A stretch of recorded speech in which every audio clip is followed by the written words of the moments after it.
Far to the west, across the great sea, there is a place called Vinland. It is warm and fertile, far from the slave trade and the fires of war. There, you will be able to live without pain. Go there with us. We'll create a country of peace in Vinland.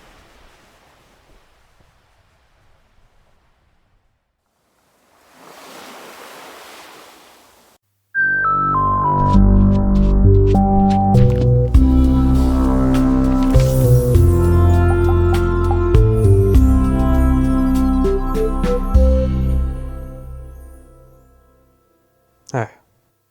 So today, I want to talk about one of my favorite manga series of all time, Vinland Saga by Makoto Yukimura, which just wrapped up recently with 220 chapters. It's a monthly series, so it ran for about 20 years, which is actually insane to think about.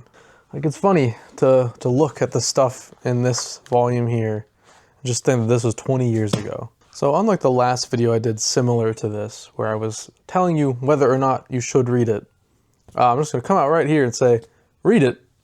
And because I'm so confident in that, this is not going to be that kind of video. I am actually just talking about my thoughts on the series, what I thought of the ending, and just talk about the series as a whole. So, right off the bat, spoiler warning for the entire series I'm talking about. I'm going to be talking about everything. Be warned. This video is for people who have read the manga.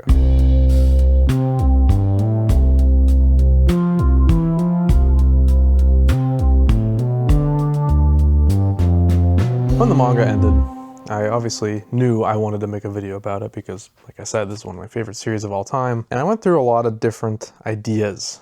I even filmed some stuff that I ended up scrapping because I just wasn't sure what I wanted this video to be. After running through a ton of ideas, I just really settled on talking from the heart. At the risk of this video sucking. Honestly, this video could be horrible. This could be an unwatchable nightmare. It's not completely unstructured. I do have talking points prepared that I want to get through. Might be a shorter video because I'm not really presenting any facts here or anything interesting or groundbreaking. I'm saying what this series means to me because this is a unique case where it really has touched my heart in a very unique way that I really wasn't expecting from it when I first started reading it. So I guess let me start by walking you through my brief history with the series. It's not very long, admittedly. I started reading this the same year that season 2 was going to come out because I was just really excited. I had heard a lot of praise for the arc that season 2 of the anime was going to be adapting, and I'm the kind of guy that doesn't like to just watch the anime without reading the manga. I always read the manga first and then watch the anime, compare and contrast, all that kind of stuff. So I read the manga from the beginning, and like anybody else who reads the series, obviously you'll start with it and you will have a completely different impression on it than what you will later. Obviously that's all intentional. This is a very intentionally written story. Every single page is utilized with care. There's so much thought put into everything that's being shown throughout this whole story. And that's something I really appreciated about it. And it was hard to see at the beginning. At the beginning, don't get me wrong, the first arc, the prologue, is phenomenal stuff. It's incredible. I love it. But it is so wildly different from what the series is actually. And I think that's why there's such a big disconnect with a lot of people. Some people wanted the series to stay what it was in season 1 the whole way through. And to them I say, you are just missing the point. This is not an original take. This is a constant debate among manga readers and anime watchers about the tonal shift of Vinland Saga, if you want to call it that. I remember my first moment of really falling in love with this series was actually in the prologue. It's the scene where Canute learns in his own unique way what love is. And that just really struck a chord with me. It was at that point I kind of started to see what this series was capable of on an emotional level. Because yes, had cool action, had a really gripping narrative, but that was the series showing its hand, I think. And as you start to end the prologue, it starts to show its hand more. We get things like Leif reaching out to Thorfinn after he's at his lowest. And of course we have the final moments between Askeladd and Thorfinn, which are unbelievable. Some of the best content in the series is that final conversation the two of them have, the final moments of Askeladd. Completely beautiful stuff. The entire finale portion of that arc is flawless, in my opinion. And it's from that point, obviously, you move into the slave arc, which changes everything. The series is now completely different. The slave arc, or the farm arc, whatever you want to call it, is a journey of self-discovery and growth, overcoming yourself, fighting the demons within you, and coming out as a better person. And I fell in love with the story so much here, and more importantly, and more specifically, I fell in love with Thorfinn. He is, without a doubt, one of my favorite characters ever written. He's inspiring, you know? He did the impossible. He was a cold-blooded killer, essentially. He was a monster. He was a monster on the battlefield, monster everywhere. He did some horrible things, and at a very young age too. Although I guess back then, historically, you could consider that not to be that young. But in some ways, it's a blessing that this all happened at a young age, because he's able to take his experiences, his misguidedness as a child, essentially. Very narrow-minded. He wanted revenge. It's the only thing he was thinking about. But he does the impossible, flips it all on its head, and turns out a better person. And it is one of the most compelling and natural character arcs I have ever seen. And it's not something I was expecting. To be honest, when I started reading Vinland Saga, I didn't have much of an impression on it. Like, I didn't know anything going into it. So as I was reading, I expected to see Thorfinn go on a downward spiral.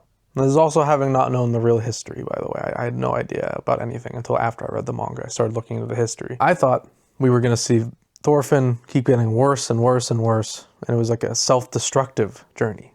Because, to be honest, that's just kind of what I'm conditioned to with seinen manga and stuff like that. Seinen manga, typically, at least action seinen, things that I've read. I haven't read a whole lot of seinen, but they're always just really dark and grim, not a lot of hope in them. But Vinland Saga is all about hope. It's about seeing the light. And it's just so refreshing to see that, because this character, by all means, was up against impossible odds. He was so lost in himself that even you, the reader, just cannot see a path forward for him until he starts to carve it himself, and with the help of others, obviously Einar, who is one of the best characters in the series. And I'm not going to spend this video just sitting here telling you what Vinland Saga is, because that's a waste of time. What it means to me is what I'm here to tell you about. And what this series gave to me was hope. And I mean that. It may sound a little dramatic, but I'm not like Thorfinn in the sense that I had this horrible murderous past where I was doing terrible things. I did nothing bad. My childhood, early life was just rough in different ways. Circumstances that were not created by me. You know, not to get too into the weeds about my own life, but I had a pretty rough childhood. And I obviously struggled with mental health for a long time, until very recently, to be honest with you. I've slowly been overcoming my mental health struggles. And seeing Thorfinn pull himself up, literally, out of the depths of hell, basically, to step up, put in the work, and become a better person, really changed my perspective on things. Because obviously Thorfinn and I's story is completely different. It's not the same kind of trauma, not even close. But the thing I can relate to is just being able to change yourself. You don't have to wallow in misery all the time. You can step up. It takes work. It takes a lot of work. And that's why I love the framing of the slave arc, or the farm arc, as them actually working towards a goal. It's a double meaning, you know, the two of them are working to get their freedom, but Thorfinn's working double time. You know, he's trying to free himself from his own mind, as well as physically free himself into freedom in the world, not being a slave anymore. And it's just so incredibly smart, because we get to see both the physical labor that Thorfinn has to put in, the work. He starts to try harder, because he starts to care about the others around him, Einar, namely, and Arnes. I think it's Arnes. I've always struggled with the pronunciation of her name. I've never seen the show dubbed, but I think it's Arnes, even though it's spelled with a D. And then seeing Thorfinn grow even beyond the slave arc, continuing beyond the I have no enemies moment. Now that he's out in the world, free from this small world he was stuck in, he's seeing the larger picture, and he starts to find remnants of his past. And again, it's not the same thing with me, but I can still relate. Confronting things from your past is an important part of overcoming trauma. And Hild, who is another one of my favorite characters, is an embodiment of that. She is a living reminder that the things that happened in your life, whether it be things you've done or just things that happened to you, they stick with you forever. It's trauma. It's not just going to leave. You can't just forget it. And for Thorfinn, this is where, the disconnect does happen, but I can still feel the relation. But for Thorfinn, it is a reminder of the horrible things that he's done. She's just constantly, physically there, speaking to him, always watching him, ready to strike at any time. And their dynamic is one of the greatest things I've ever seen in my life. My favorite chapter in the entire series, by far, is the forgiveness chapter, where Hild finally forgives Thorfinn for what he did. Because he has put in so much work to become a different person. And that chapter actually moved me to tears the first time I read it. And that doesn't happen a whole lot with manga for me, or media in general, to be honest, art in general. I don't know. The sad emotions, crying, like full crying. I can get sad and down, but crying doesn't happen to me a whole lot. But it really did there. That chapter was it was perfect. It was beautiful. And I never forgot about it since. It's been on my mind every day since I read it. That is one of my favorite, if not straight up, just my favorite moment in manga history. Because it's so earned, it doesn't feel forced in any way, nor does most things in this. You can talk about Ymir and weird things like that, with like Thorkel and whatever. There is some nonsense in this series, you can't deny it, but that sure is not a nonsense thing. It was stunning. It was just completely beautiful in the best possible way. So what we have, to me, this story, what it means to me, is a story about a man rebuilding his life. From scratch, really. He starts at nothing. After he loses everything, he starts with nothing. He is a blank slate.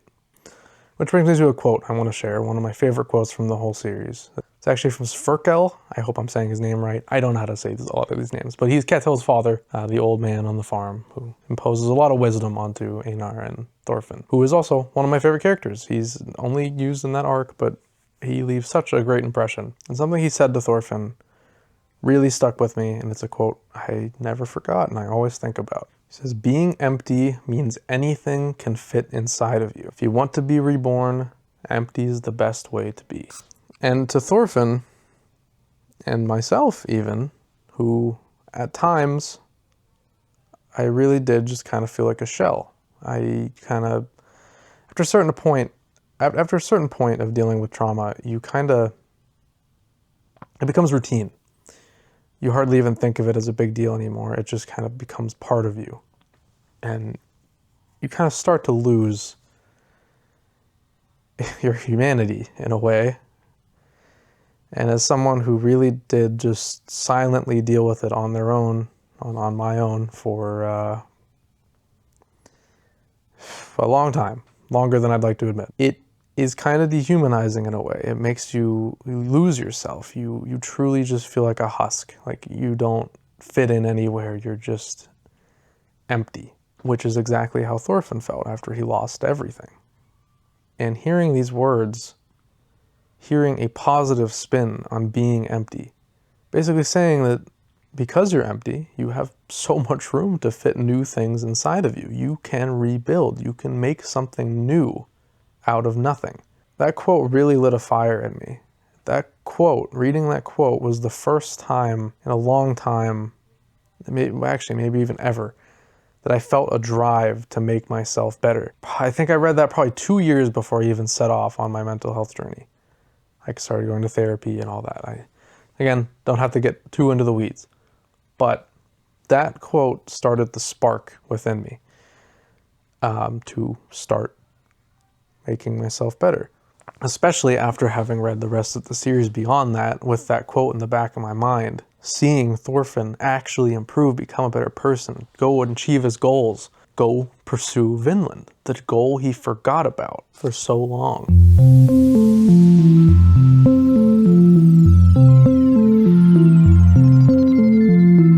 a nutshell, that is what Vinland Saga means to me. It is incredibly important to me. It was a pinnacle. It was a cornerstone of my mental health journey. Throughout every step of the process, I was thinking about wisdom from this series. And as stupid as that may sound, to just, to take advice from a manga. First of all, I don't think that should sound stupid. We're conditioned to view it that way, because it does sound silly on paper. But there are real things you can learn from things like this. There's so much to learn from Vinland Saga in particular, that I would recommend it to any person.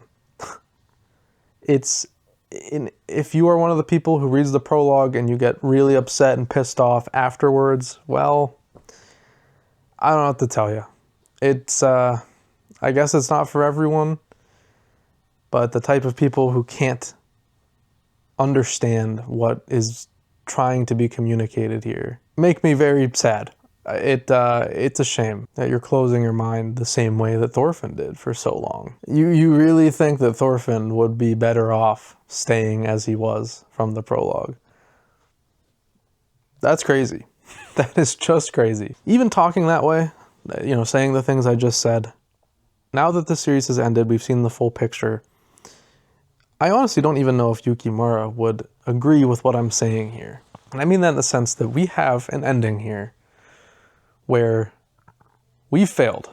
Vinland failed. Thorfinn returns home after some incredible loss. And Thorfinn returns home with the hope that growth will happen, and that one day the world can be like how he envisioned Vinland would be. Of course, the final panel being literally showing growth.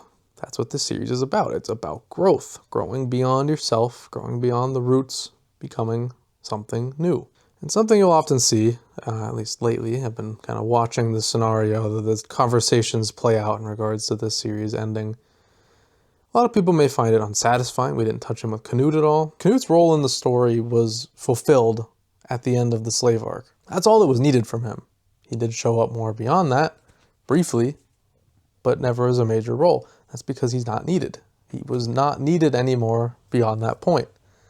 Their whole arc concluded there. There's nothing else to do. They made their agreement and they set on their separate ways. What can you do? What more is there to explore? Do I think it was strange to show Canute, like, relatively recently in the grand scheme of things, dealing with, like, the plague and stuff? Yeah, a little bit. If I were to remove something from this series, it would probably be that, because it does feel weird for that to be the final appearance of Canute. But that's my solution, is to remove that part. A lot of people are, thinking like, no, we should have touched back on it, do more with him. I just think we shouldn't have touched base with him at all again. I don't really know why we saw him again at all, but we did, it happened. I expect maybe if we get some extra pages in the final volume, maybe we'll see a little epilogue with him, maybe. Not that I care all that much. I would like to see it, but to me, Canute's story ended. It's not something I really needed to see more of. Beyond all that, what I got out of the ending is a very unique perspective, and it gave me a lot of admiration and, hindsight for how Yukimura has been telling this story. And it's that we have been seeing this might sound weird to say, a little extreme, but we've been seeing an unbiased story, because time and time again, Thorfinn's views, his pacifistic views, his unwillingness to fight, his refusal to fight against all conflict, he has no enemies, yada yada, words to live by, for sure. But time and time again throughout the series, even though he sticks to it, he never doubts himself, he's always sticking gung-ho to his ideals.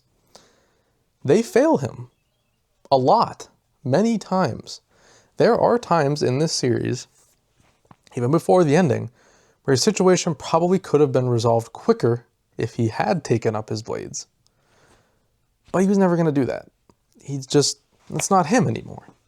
He's not capable of doing that. And of course, having the Vinland project fail adds a lot to that line of thinking, because you can view it as Thorfinn is a failure. His ideals failed him. It's not the right way to go. Maybe they should have fought for the land. Obviously, I and many others will not agree with that, and they'll think that Thorfinn did the right thing.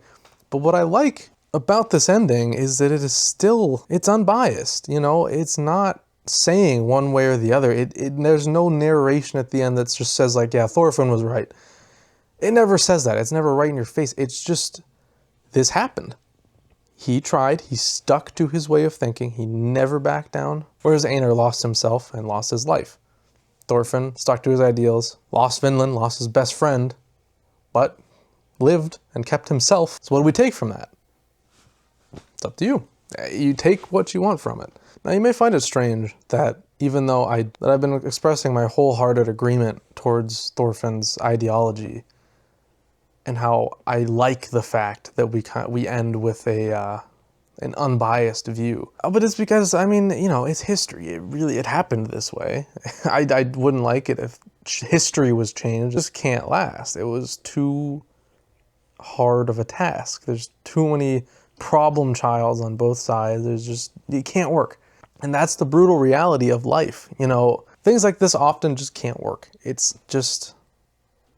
impossible to get everybody on the same page. There's always going to be conflict. But just because that's the case, it doesn't mean you can't think like Thorfinn.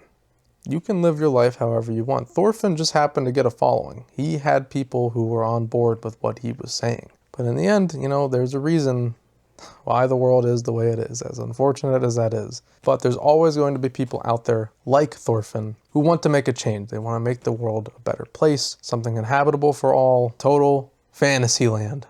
And Thorfinn wanted to make it in Vinland. The Vinland Saga, look at that. Brought it all back home. Thorfinn planted the seeds, both in history and in real life people.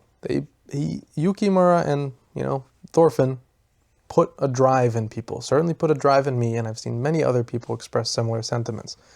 This is a story that can and probably will change how you view things, unless you're already in that same headspace before you read it, which, hey, that's awesome. But